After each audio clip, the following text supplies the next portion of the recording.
صحیح بخاری میں صفحہ نمبر 102 پر پہلی جلد میں حدیث ہے لا صلاۃ لمن لم یقرأ بفاتحۃ الکتاب، جس نے سورہ فاتحہ نہیں پڑھی اس نے نماز نہیں پڑھی. جس نے سورہ فاتحہ نہیں پڑھی اس کی نماز نہیں ہوئی. اب اس کا کیا معنی ہے؟ وہی معنی ہے جو تم بول رہے ہو. نہیں، ہم کہتے ہیں نہیں، صحابہ نے جو سمجھا ہے وہ صحیح ہے. ہم کیا کہتے ہیں؟ صحابہ نے جیسا سمجھا ہے نا وہ صحیح ہے. جیسے داڑھی کے مسئلے میں صحابہ نے جو سمجھا وہ صحیح.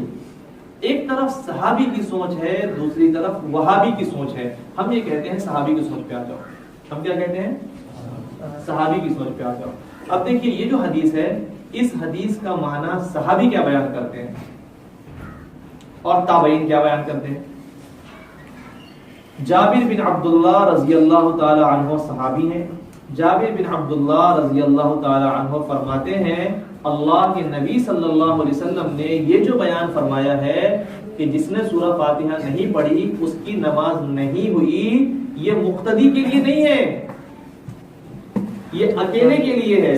جب آدمی اکیلے نماز پڑھتا ہے تو کمپلسری ہے اس کے اوپر کہ وہ سورۃ الفاتحہ بھی پڑھے. سمجھے آپ؟ حدیث کے راوی سفیان بن عیینہ یہی بات بیان فرماتے ہیں کہ اس حدیث کا تعلق اکیلے نمازی سے ہے. ہم کہتے ہیں حدیث کا معنی جو صحابی بیان کرے وہ معتبر ہے. لہٰذا بات کلیئر ہو گئی کہ امام کے پیچھے نہیں پڑھنا. کیوں نہیں پڑھنا؟ اور دلیل؟ ہاں جی، حضرت ابو ہریرہ رضی اللہ تعالی عنہ بیان فرماتے ہیں حضور پاک صلی اللہ علیہ وسلم نے بیان فرمایا کہ امام تو بنایا اس لیے گیا ہے کہ اس کی اقتدا کی جائے گی، تو جب وہ قرأت کرے تو خاموش رہو. جب وہ قرأت کرے تو اعلیٰ درجے کی صحیح حدیث ہے.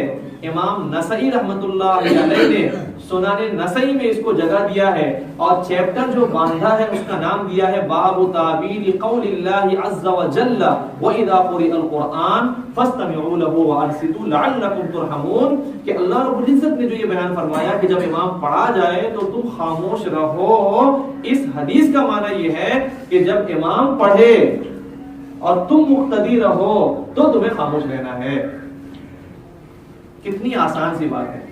ہمارے پاس الحمدللہ پورا علم ہے، ہمارے دوستوں کے پاس ادھورا علم ہے. جس کو ادھورا علم ہوتا ہے نا وہ زیادہ اچھلتا ہے. بھائی امام کے پیچھے ایک بندے نے تلاوت شروع کر دی. ابو داؤد شریف میں حدیث ہے اللہ کے نبی صلی اللہ علیہ وسلم کے پیچھے کسی نے قرأت شروع کر دی تو اللہ کے نبی نے فرمایا کون ہے جو مجھ سے جھگڑ رہا تھا؟ کون ہے جو مجھ سے جھگڑ رہا تھا؟ امام کے پیچھے پڑھنے والا امام سے جھگڑتا ہے، محمد عربی صلی اللہ علیہ وسلم سے جھگڑ رہا ہے. پھر آگے سے جو جواب آیا وہ جواب کیا ہے؟